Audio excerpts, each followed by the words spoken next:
typos, sending a message to the wrong person that night in Vegas. We all make mistakes in life. The mistakes we make while speaking a new language are no different. It's all a part of the learning process. In this video, we'll help you out by covering 5 mistakes that beginner Spanish students make and how to avoid them. Let's get to it. As a beginner Spanish student, making mistakes is a part of the process. But that doesn't mean we can't avoid them when possible, which is exactly what we'll cover in this video. Remember, if your goal is speaking Spanish, make sure to check out BaseLang.com where you can get access to unlimited one-on-one Spanish classes with native speaking teachers all via Zoom. Let's dive in. Number 1, overusing personal pronouns.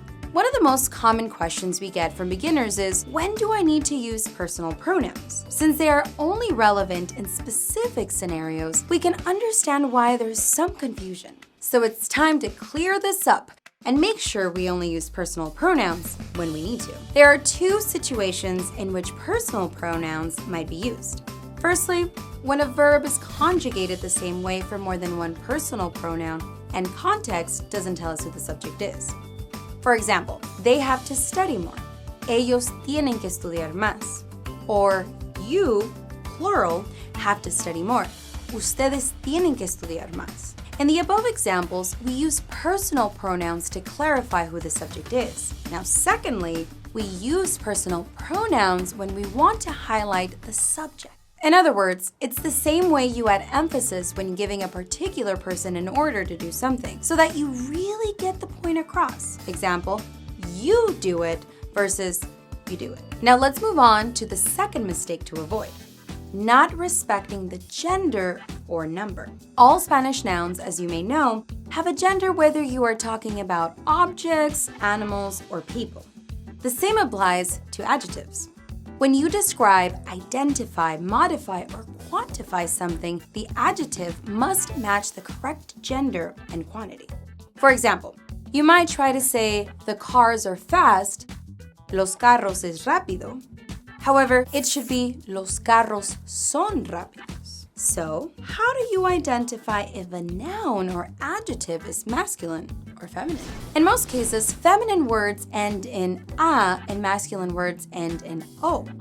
Of course, there are many exemptions. Here's a breakdown of the articles you need to use to match the correct subject, noun, and adjective.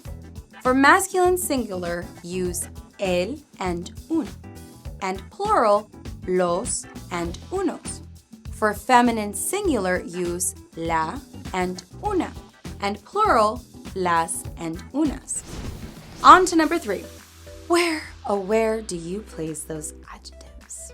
A common mistake beginner Spanish students make is directly translating word by word from English to Spanish without changing the order of the words. In Spanish, the adjective is generally placed after the subject, which is where these direct translations go wrong.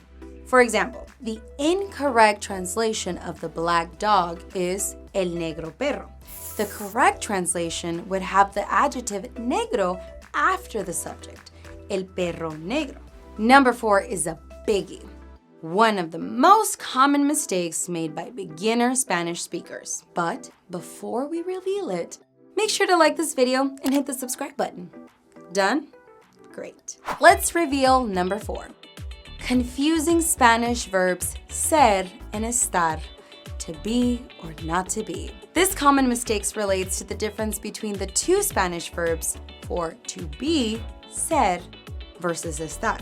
They can be commonly confused, but it's actually pretty straightforward. Ser is used to talk about what something is, that is in a permanent state, such as characteristics, while estar is used to talk about how something is, that is in a temporary state, such as locations, emotions, etc. For example, if we talk about a person, Maria, and how happy she is, Maria is a happy person. Maria es una persona muy alegre. Happy is a characteristic, so we use ser. Compared to Maria is in a good mood, or Maria está de buen humor. A good mood is a temporary state, so we use estar. Make sense? If you'd like to learn more about these verbs, we've got a full video on ser versus estar, which you can watch right here. Now let's take a look at our last mistake on the list. Number 5, confusing muy and mucho. The last one is an easy mistake to make. The first thing to note is that muy is an adverb, while mucho can be used as both an adjective and an adverb, depending on the context. Let's start with muy. It's an adverb, and Spanish adverbs do not change based on the gender or number. Muy is used on 2 specific occasions. Firstly, before an adjective. For example, she is very pretty. Ella es muy bonita. Or, the cake is very delicious. La torta está muy deliciosa. The second use is before another adverb. For example, the market is very far. El mercado está muy lejos. Or, your Spanish is very good. Tu español es muy bueno. Now, let's take a look at mucho. Mucho is both an adjective and an adverb. As an adjective, its main function is to increase the amount of the accompanying noun. For example, there are many people in the bank. Hay mucha gente en el banco.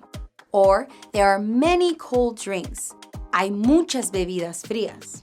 As an adverb, it is the equivalent of a lot in English, and is placed after the verb to intensify its meaning. As an adverb, mucho will never change gender and number. For example, today I worked a lot. Hoy trabajé mucho. Or, it is very hot. Hace mucho calor. Simple as that. Now you should know the difference between muy and mucho. That's all for this lesson. If you want even more tips on mistakes to avoid, check out our full article below with a full list of 10 common mistakes to avoid. And to level up your Spanish, why not schedule your first class with a BaseLang teacher today? At BaseLang.com, you get access to unlimited one-on-one Spanish classes with native speaking teachers, all via Zoom. Try your first week for only $1. If you enjoyed the video, don't forget to hit the like and subscribe buttons. And check out our other great video for beginners, Transition Words in Spanish.